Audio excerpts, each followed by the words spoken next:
marca de 50 jogos no Vasco, na expectativa por uma sequência entre os titulares.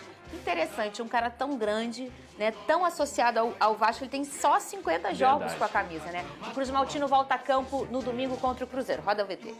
50 vezes Coutinho. O ídolo Cruz Maltino completou 50 jogos pelo Vasco na partida contra o Palmeiras no último domingo. O número leva em consideração as 2 passagens do meia no clube que o revelou. Desde que retornou ao futebol brasileiro, foram 6 jogos disputados e um gol marcado contra o rival Flamengo no Maracanã. Entrando aos poucos na equipe, Coutinho começa a mostrar as credenciais. Além do gol contra o Flamengo, o meia também mudou o desempenho da equipe contra o Palmeiras. Já na primeira passagem, foram 5 gols em 44 jogos. Entrando aos poucos na equipe, Coutinho começa a mostrar as credenciais. Além do gol contra o Flamengo, o meia melhorou o desempenho da equipe contra o Palmeiras. Com dribles desconcertantes, o meia foi elogiado pelo técnico Rafael Paiva, que informou que o plano é ter Coutinho em campo na maior sequência possível.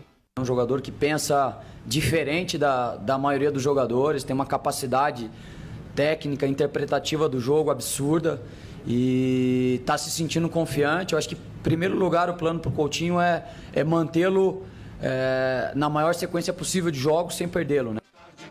Eu quero saber se você queria Payet e Coutinho juntos ao mesmo tempo, no mesmo momento na partida de futebol, Lucas Pedrosa? Sim, eu entendo que o futebol hoje em dia, Fernanda, você tem a fase defensiva, que você tem que marcar muito bem sem a bola. O Vasco tem uma característica de ser um time aguerrido justamente por ser um time combativo, que briga por cada bola e tudo mais.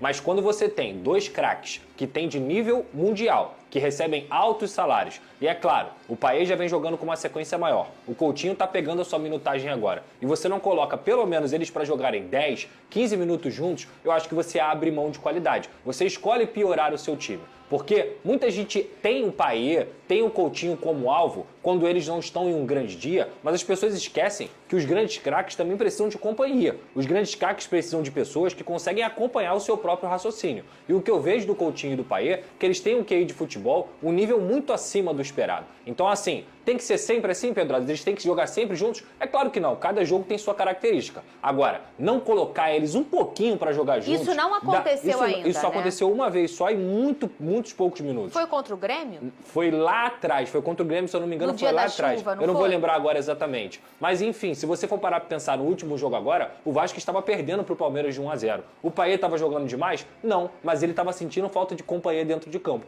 O que aconteceu? Sai Payet, entra Coutinho. O que aconteceu com o Coutinho? Ele sentiu falta de companhia dentro de campo. Então, assim, eu acho que são 2 jogadores, inclusive, que têm características diferentes. O Coutinho é muito mais definidor do que o Payet. O Payet é mais um facilitador. E outra coisa que as pessoas precisam se lembrar. O único veterano dessa história toda é o Payet. O Coutinho não é veterano. Ele tem 32 anos. Ele sempre foi um jogador, além do talento extraordinário que ele tem, tático. Ele sempre se encaixou muito bem nos times que ele atuou. Então, assim, eu não vejo por que não dar uma oportunidade desses 2 atletas jogarem juntos. Você concorda, Vini Casagrande? Concordo. Para tristeza do povo, dessa vez eu concordo. Não vão brigar. Puxa, eu concordo. Eu acho brigar. que Você tava doido pra ver uma briga hoje que eu tô nervosa. E hoje. o Pedrosa, no argumento final dele ali, acabou dando o que eu ia falar. Gente, muita gente trata o Coutinho como se ele tivesse em fim de carreira. Não é assim. Ele tem 32 anos, que 32 acabou de mencionar. É um jogador jovem ainda, se a gente for parar e analisar. Tudo bem, ele tem um histórico de lesões musculares que preocupa? Sim,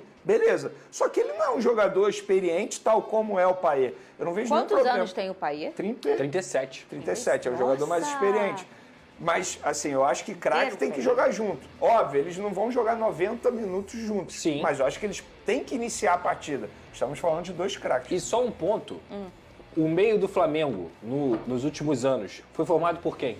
Arrascaeta Não. E Everton Ribeiro. Ribeiro. 2 jogadores que, craques. teoricamente, sem a bola, eles ajudam um pouco. O Everton Ribeiro até mais, tem mais essa consciência tática. Mas assim, quando você tem 2 jogadores assim, você não ganha só na defesa quando você está se defendendo. Você ganha porque você tem a bola. E a melhor maneira de você se defender é com a bola. Olha o que eu tô bebendo. Para falar agora sobre o Vasco e responder quanto é que o clube faturou com a renda de 7,5 milhões de reais gerada na derrota por 1-0 contra o Palmeiras no Mané Garrincha no último domingo.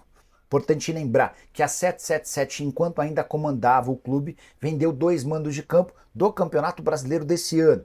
E os organizadores, os responsáveis pela compra, pagaram R$1 milhão por cada jogo, ou seja, 2 milhões.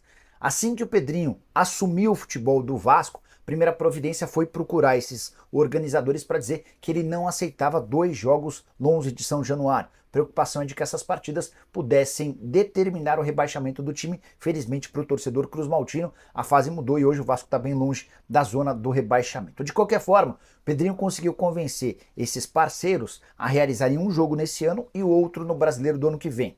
Em contrapartida, os organizadores pediram ao Pedrinho que esse jogo desse ano pudesse ser não em Cariacica, mas sim no Mané Garrincha, onde há um estádio maior e torcedores com mais capacidade financeira. O Pedrinho concordou, mas pediu mais R$1 milhão, ou seja, a venda da 777 de R$1 milhão por jogo acabou por assegurar mais R$1 milhão. Graças a essa negociação do Pedrinho, o Vasco ficará com R$2 milhões da receita total de 7,5 milhões do último domingo.